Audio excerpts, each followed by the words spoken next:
చదువుకున్నా, అటెన్క వచ్చి పూణేలో చదువుకున్నా, నిజాం కాలేజీలో డిగ్రీ చేసిన, అటెన్క అమెరికా పోయినా. మన ఆయన ఏం చెప్పిండంటే, మన ఆయన ఈరోజు కాదు 40 ఏళ్ళ కింద ఎమ్మెల్యే అయ్యిండు. 1984-85 ఎమ్మెల్యే అయ్యిండు కేసీఆర్ గారు. ఆయన రాష్ట్ర మంత్రిగా పనిచేసిండు, కేంద్ర మంత్రిగా పనిచేసిండు, డిప్యూటీ స్పీకర్గా పనిచేసిండు, 10 ఏళ్ళు ముఖ్యమంత్రిగా పనిచేసిండు. కానీ రేవంత్ రెడ్డి ఎట్లా మాట్లాడుతారంటే, నిన్న మొన్నటిదాకా నేనేదో బాత్రూమ్లు కడిగేటోనట. మా నాయన 40 ఏళ్ళ కిందనే మంత్రి, 40 ఏళ్ళ కింద ఎమ్మెల్యే, 25-30 ఏళ్ళ కింద మంత్రి. ఆయనకేం కర్మ, నాకేం కర్మ? చెప్పురు, మీరే చెప్పురు. ఎవడని ఇంటి ఎట్లుంటుందంటే, నాకు మాట్లాడడానికి రాదా? నాకు రాదా? మాట్లాడు. ఆయన ఒక భాషలో తిట్టచ్చేమో, నాకు 3 భాషలో తిట్టచ్చు తిట్టాలనుకుంటే. కానీ ఇవాళ నేను తిట్టే అవసరం లేదు రేవంత్ రెడ్డి గారిని. ప్రజలు మామూలుగా తిడతలేరు.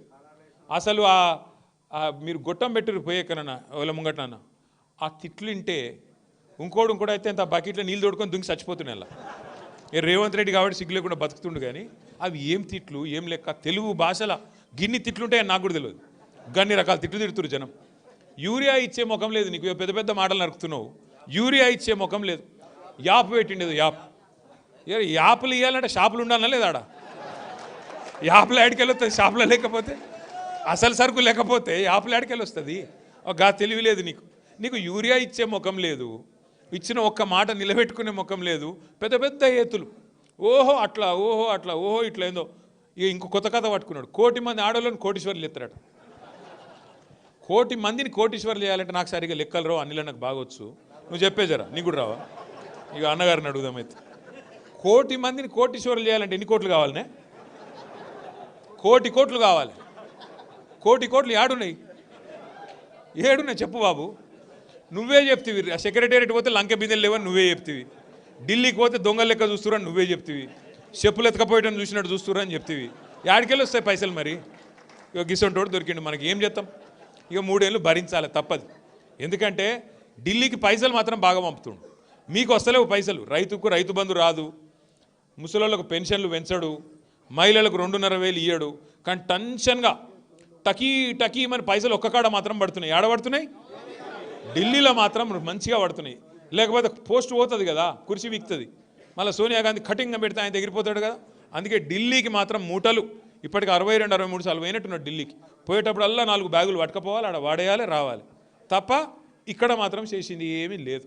తెల్లారలేస్తే కేసీఆర్ని తిట్టుడు, తెల్లారి ఏం కేసు పెట్టాలి నాన్న చూసుడు, ఇది తప్ప మంచి పని ఒక్కటి, ఒక మంచి మాట, మంచి పని ఏది శాత కాదు. అందుకే నేను మిమ్మల్ని కోరేది, 2 ఏళ్ళు అయిపోయింది. చూస్తుంటేనే అటు ఇటు చూసేవారికి 2 ఏళ్ళు ఒడిచిపోయింది. ఇక ఇంకొక 2 ఏళ్ళు అయితే వ్యవహారం అయిపోతుంది. ఆఖరి సంవత్సరం ఎలక్షన్ తప్ప ఏముండదు. తొందరలో మున్సిపల్ ఎలక్షన్లు పెడుతున్నట్ట. మీకు బోత్ల మున్సిపాలిటీ లేదు, కానీ పక్కకు అన్నకున్నది ఆదిలాబాద్లో. మరి గెలిచిన సర్పంచులు, మంచి సీనియర్ నాయకులు, జెడ్పీటీసీలు, ఎంపీపీలు, నేను అన్నిలన్నం కోరుతున్నా, దయచేసి మీరందరూ ఆదిలాబాద్ మున్సిపాలిటీ గెలిపించే బాధ్యత తీసుకోవాలి. ఎందుకంటే మన మొక్కలం గెలిస్తే సరిపోదు కదా. మీరు గెలిచిరు, మీరు జోరుదారుగున్నారు బోత్ల, కాదు మీరు గెలిచిరు, జోరు మీద ఉన్నారు బోత్ల. 140 మంది సర్పంచులు గెలిచిరు. కానీ పక్కకు ఆదిలాబాద్ కూడా గెలిస్తేనే కదా ప్రభుత్వం వచ్చేది. కాబట్టి ఎక్కడున్నా మనోళ్ళు అందరు గెలవాలని చూసుకోవాలి. ఇక మా పని అయిపోయింది, మేము సర్పంచులు గెలిచినాం, మళ్ళీ ఎంపీటీస్ చూసుకుంటామంటే నడవదు. పక్కకు ఆదిలాబాద్లో కౌన్సిలర్లు గెలవాలి, అటు ఖానాపూర్లో గెలవాలి, ఇటు నిర్మల్లో గెలవాలి. అంతటా గెలిస్తేనే మళ్ళీ మన పార్టీ అధికారంలోకి వస్తుంది. కాబట్టి దయచేసి ఒక కుటుంబం అన్నప్పుడు చిన్న చిన్న పంచాయతీలు, చిన్న చిన్న తాకులాటలు ఉంటాయి. మనం ఆగమాగం కావద్దు, ఉంటాయి పంచాయతీలు ఉంటాయి. రేపు ఎంపీటీసీ ఎలక్షన్లు వస్తాయి. మళ్ళీ ఇక గెలిచిన సర్పంచులకు కూడా నా ప్రార్థన ఒకటి, ఇక ఉంటారు కొంతమంది వాళ్ళొకరు వీళ్ళొకరు మినిస్టర్లు. ఎందుకంటే ఈయన కొరుకుడు వాడని కొయ్య అయిపోయింది వాళ్ళందరికీ, అనిల్ జాదవ్. దాంతో ఏమిటిది, ఇక బెదిరించడం మొదలు పెడతారు. మీకు పైసలు ఇయ్యం, మీకు ఇందిరం ఇల్లు రానియం, మీకు ఇది ఇయ్యం, అది ఇయ్యం అని మాట్లాడతారు. మీరు ఒకటి యాద పెట్టుకోండి, గెలిచిన సర్పంచులు, ఉప సర్పంచులు, వార్డు సభ్యులు మీకు ఎవరు మెహర్బాన్ చేస్తలేరు.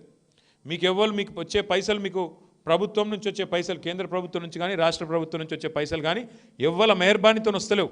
ఆ పైసలు ఏవైతున్నాయో బ్రహ్మాండంగా డాక్టర్ బాబాసాహెబ్ అంబేద్కర్ రాసిన రాజ్యాంగం ఆధారంగా మీకు వస్తున్నాయి తప్ప ఎవరి మెహర్బానీ కాదు. అంబేద్కర్ రాసిన రాజ్యాంగంలో స్పష్టంగా రాయబడి ఉన్నది ఏమని, భారతదేశంలో ఒక 5 అంచెల్లో ప్రభుత్వాలు ఉంటాయి. పైన కేంద్ర ప్రభుత్వం ఉంటుంది, దానిలో ఎంపీలు, అక్కడ ఉండే కేంద్ర మంత్రులు, ప్రధానమంత్రి వాళ్ళు ఆడుంటారు. కిందికి వస్తే రాష్ట్రంలో రాష్ట్ర ప్రభుత్వం ఉంటుంది, ముఖ్యమంత్రి, మంత్రులు, ఎమ్మెల్యేలు, ఎమ్మెల్సీలు, రాష్ట్రం. కొద్ది కిందికి వస్తే జిల్లా పరిషత్ ఉంటుంది, జెడ్పీటీసీలు, జిల్లా చైర్మన్ గారు అక్కడ ఉంటుంది. ఇంకొద్ది కిందికి వస్తే మండలము మున్సిపాలిటీ కౌన్సిలర్లు చైర్మన్ మున్సిపాలిటీల ఎంపీటీసీలు మండల పరిషత్తు అక్కడ మండలంలో ఇంకా కొద్దిగా కిందికి వస్తే గ్రామానికి సర్పంచ్ ఉప సర్పంచ్ వార్డు సభ్యులు. రాష్ట్రానికి ముఖ్యమంత్రి ఎట్లనో కాన్స్టిట్యున్సీకి ఎమ్మెల్యే ఎట్లనో గ్రామానికి సర్పంచ్ కూడా గంతే పవర్ ఉంటుంది, మర్చిపోకుండా. మీ పవర్ ఎవడు ముట్టలేడు, మిమ్మల్ని ఎవరేం చేయలేరు. రేపు ఇందిరమ్మ ఇండ్లు వస్తే తీర్మానం ఎవరు చేయాలి? గ్రామ పంచాయతీ చేయాలి. లిస్ట్ ఎక్కడ పెట్టాలి? గ్రామ పంచాయతీలనే పెట్టాలి. దానిలో మంచి ఉన్నదా చెడు ఉన్నదా ఎవరు చెప్పాలి? మీరు గిన్న కొట్టేసి చాలు తప్పు లెక్క ఉన్నోనికే ఇస్తున్నారని మీరు కొట్టేస్తే వాళ్ళు పీకేదేమి ఉండదు. కాబట్టి యాద పెట్టుకొని మీకున్నది పవర్. నిన్నటిదాకంటే వాళ్ళ ఆట ఆడింది సాగింది, ఎందుకు వాళ్ళకి సెక్రటరీలతో నడిపించుకున్నారు. ఇప్పుడు అట్లా ఉండదు. సర్పంచు ఉప సర్పంచు వార్డు సభ్యులు మీరు గట్టిగా నిలబడితే ఏ ప్రభుత్వం ఏం చేయలేదు. కేంద్ర ప్రభుత్వం ఏం చేయలేదు, రాష్ట్ర ప్రభుత్వం ఏం చేయలేదు. అనిల్ అని అన్నాడు మా దగ్గర బీజేపీ వాళ్ళు కాంగ్రెస్లు ఒకటైపోయారని. మీ దగ్గరనే కాదన్నా మొత్తం అంతటా ఒకటి అయిపోయారు. తెలంగాణ మొత్తం దొంగ చీకటి ఇద్దరు కలిసిపోయారు.